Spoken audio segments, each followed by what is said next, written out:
very excited by the Dutch translation of Landing, and I hope you've all checked out its trailer on YouTube. It's the first time I've ever had a trailer on YouTube, and it's just fantastic. Chapter 1 says the lover, you love her with all your heart. Now, Emma, some people say that you can only write about things you know. So, well, do you agree on that one? Oh, I knew this question would be coming. Well, I was wondering, have you ever smoked a joint? Never actually. It's one of many things that I have to make up. It just so happens that I hate the taste of alcohol and have never tried any other recreational drugs either. So that's an area on which I have to consult my friends all the time. I have to consult them about things like the makes of cars, because I never notice, you know, what car people are driving. I have to consult them about jobs in the real world, because I've never had one of those. I was a chambermaid very briefly in New Jersey, and I was sacked for my low bathroom standards. And I've never had a real job. Can you believe my luck? I've done nothing but writing. So, you know, I have to, if it's a novel set in the past, I do my research, and if it's set in the present, I pick the brains of my friends. But yes, I use a lot of autobiographical material as well. So yes, you might say that a novel about an Irish woman falling for a Canadian is ever so slightly based on the fact that I fell for a Canadian. Chapter 2, you tell her, you never gonna fall. My first decision about the book was that the Irish character would have to not look like me, because the biggest change in Ireland, this seems ridiculous in other countries, but when I was growing up, we all looked like this. We were horribly homogenous genetically. You know, blue-eyed, brown-haired, or possibly red-haired people. Everyone went to Mass every Sunday. It was all horribly the same. And then, you know, we finally got some immigrants in the 1990s. So you go back now and you see, say, Asian faces on the streets of Dublin, and it's such a thrilling change. So I decided my new Irish woman had to be a different colour. So Sheila O'Shaughnessy, which is the name you're complaining about, she is a flight attendant for an airline which I do not name, but is quite similar to Aer Lingus. And she has an Indian mother and an Irish father.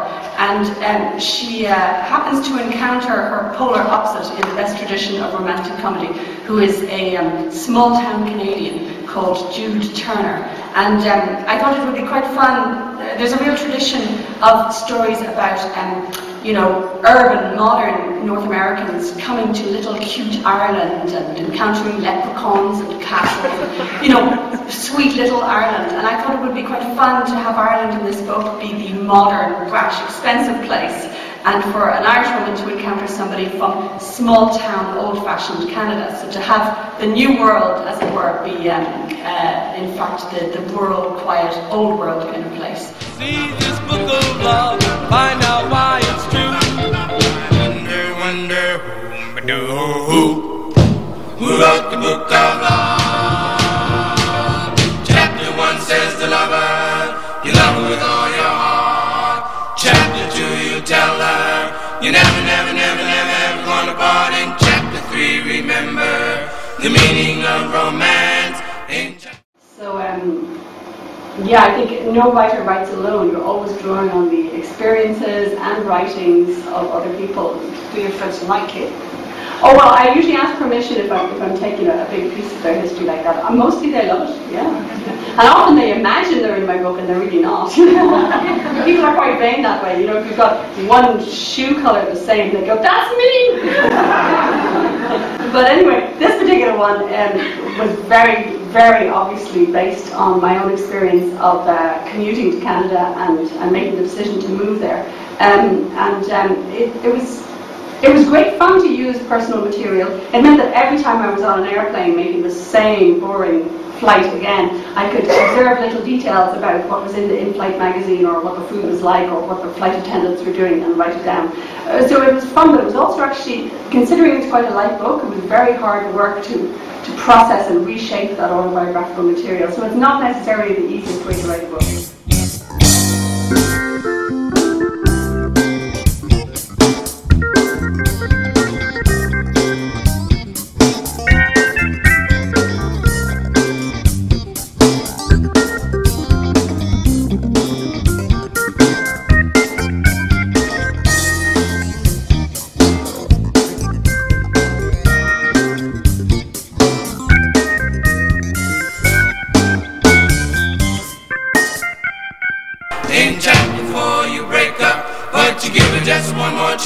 got one Irish friend and one Canadian friend to vet it.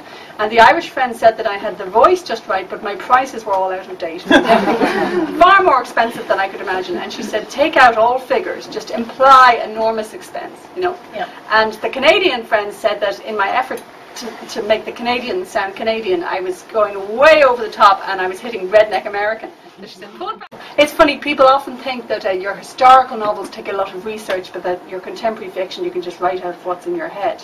But perhaps I don't have quite enough in my head, but I need to research contemporary fiction too. So for Landing, I did a lot of reading blogs by flight attendants about how they spend every minute of their shift and how horrible their passengers are.